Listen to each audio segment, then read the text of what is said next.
Saudara-saudara yang terkasih, dalam nama Tuhan Yesus Kristus, selamat pagi di hari yang baru, di minggu yang baru. Mari kita beribadah sejenak. Kita menyanyi dari buku ND HKBP nomor 678 ayat 1.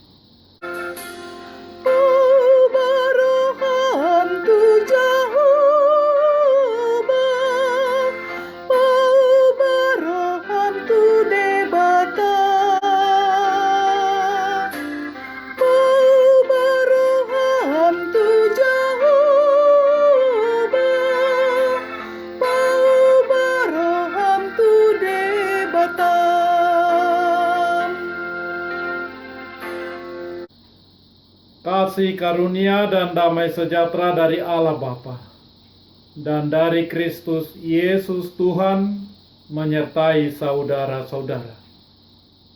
Amin.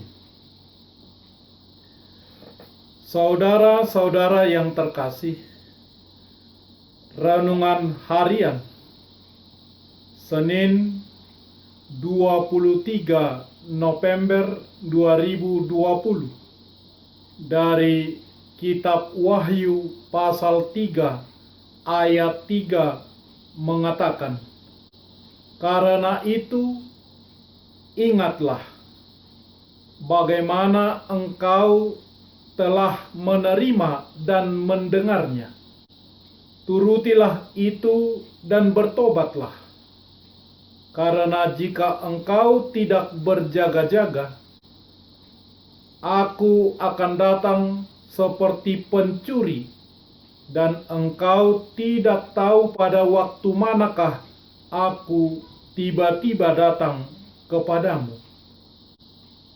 Dalam bahasa Batak Toba mengatakan, "Atong ingot ma manang songod dia na jinalom dohot na binegem.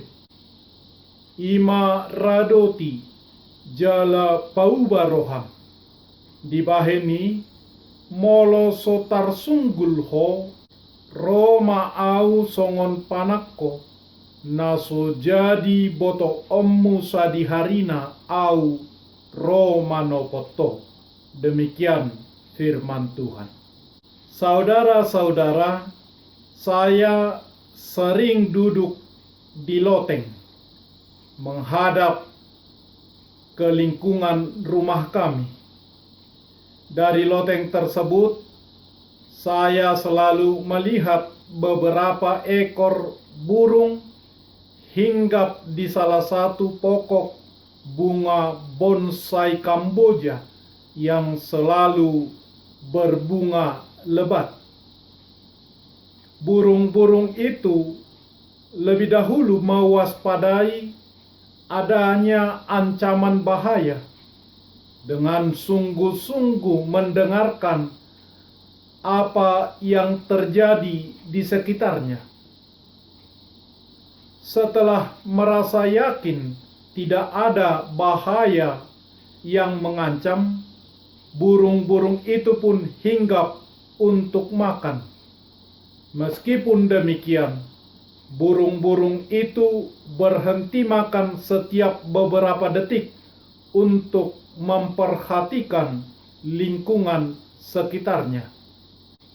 Kewaspadaan yang ditunjukkan oleh burung-burung tersebut mengingatkan saya pada perintah Alkitab agar kita selalu waspada sebagai seorang Kristen. Karena dunia ini memang penuh dengan godaan. Karena itu, perlu terus waspada dan berjaga-jaga secara konsisten dan tidak lengah terhadap bahaya yang mengancam. Saudara-saudara, Tuhan Yesus memberikan wahyu kepada Yohanes di Pulau Patmos. Kemudian meneruskannya dalam bentuk surat kepada ketujuh jemaat atau gereja, ke Efesus, ke Smyrna, ke Pergamus, ke Tiatira, ke Sardis, ke Philadelphia, dan ke Laodikia. Yohanes menyaksikan kepada mereka apa yang telah dilihatnya, apa yang terjadi sekarang, dan tentang apa yang terjadi setelah sekarang. Yohanes memperingatkan ketujuh jemaat itu untuk membenahi hidup sesuai dengan isi wahyu tersebut.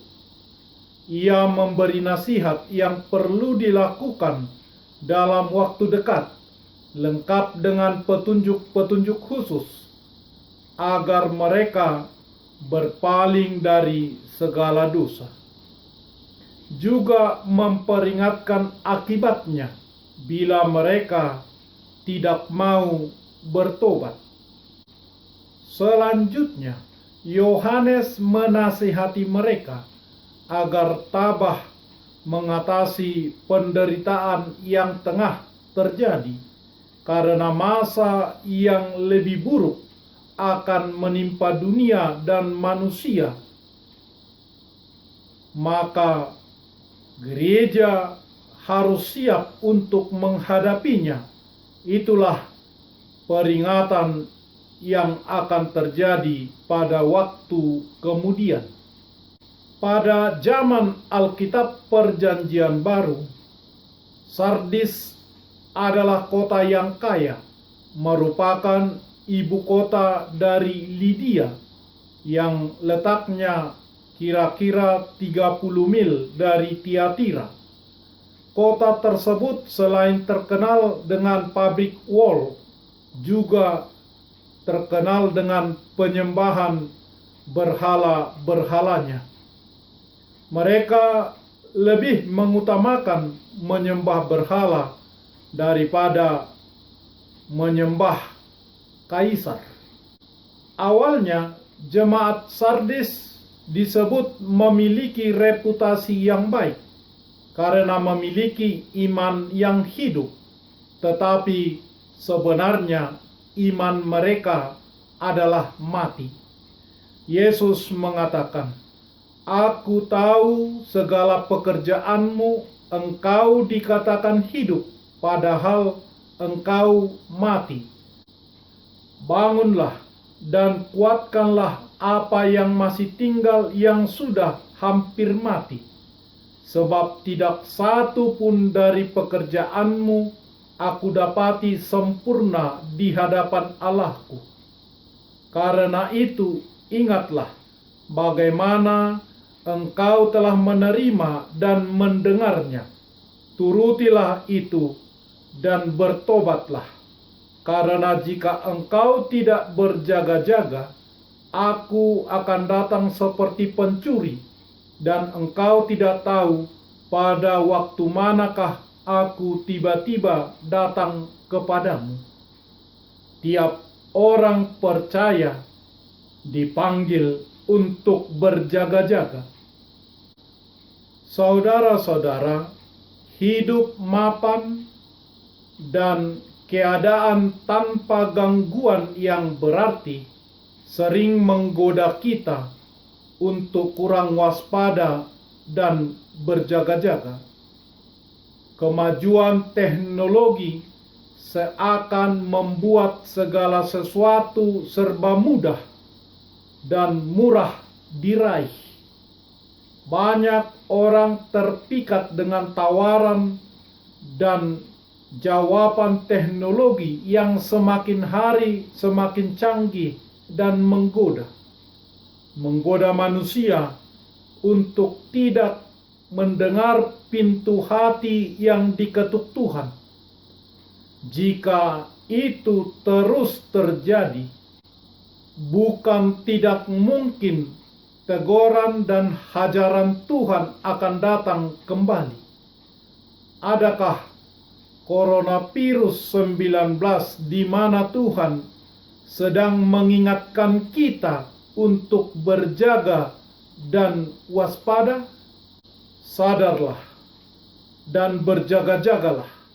Lawanmu, si iblis, berjalan keliling sama seperti singa yang mengaum-ngaum dan mencari orang yang dapat ditelannya. Lawanlah dia dengan iman yang teguh. 1 Petrus 5 ayat 8 sampai 9. Saudara-saudara, jadilah warga jemaat yang selalu waspada dan berjaga-jaga. Lakukanlah firman Tuhan. Amin. Marilah kita berdoa. Ya Tuhan yang Maha Pengasih, kami adalah orang yang pantas untuk dihukum karena selalu melupakan firman-Mu. Kasihanilah kami, ampunilah kami, karena kami berdosa kepadamu. Perbaikilah hati kami, ya Tuhan. Kami mempersembahkan hati kami, tetapi sebagai persembahan yang cemar, yang penuh dengan kotoran dan dosa. Kami sering tidak berjaga dan waspada sesuai firman-Mu. Mampukanlah kami melakukan firman Tuhan Yesus dengan bertobat, berjaga dan berdoa untuk melawan godaan si iblis. Tolonglah kami untuk setia melakukan firman-Mu, karena Yesus Kristus Tuhan kami. Amin. Marilah kita menyanyikan buku nyanyian HKBP dari nomor 678 ayat 1.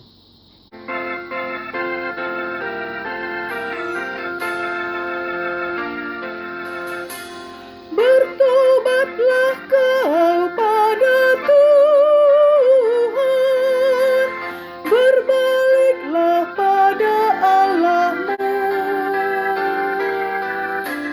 Bertobatlah kau pada Tuhan, berbaliklah pada Allah-Mu.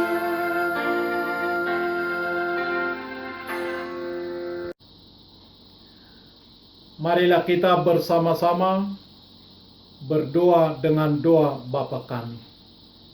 Bapa kami yang di surga, dikuduskanlah nama-Mu. Datanglah kerajaan-Mu. Jadilah kehendak-Mu di bumi seperti di surga. Berikanlah kami pada hari ini makanan kami yang secukupnya. Dan ampunilah kami akan kesalahan kami, seperti kami juga telah mengampuni orang yang bersalah kepada kami. Dan janganlah membawa kami ke dalam pencobaan, tetapi lepaskanlah kami daripada yang jahat. Karena Engkau punya kerajaan, dan kekuasaan, dan kemuliaan sampai selama-lamanya. Amin. Anugerah Tuhan Yesus Kristus, kasih setia Allah Bapa, dan persekutuan Roh Kudus menyertai saudara-saudara. Amin.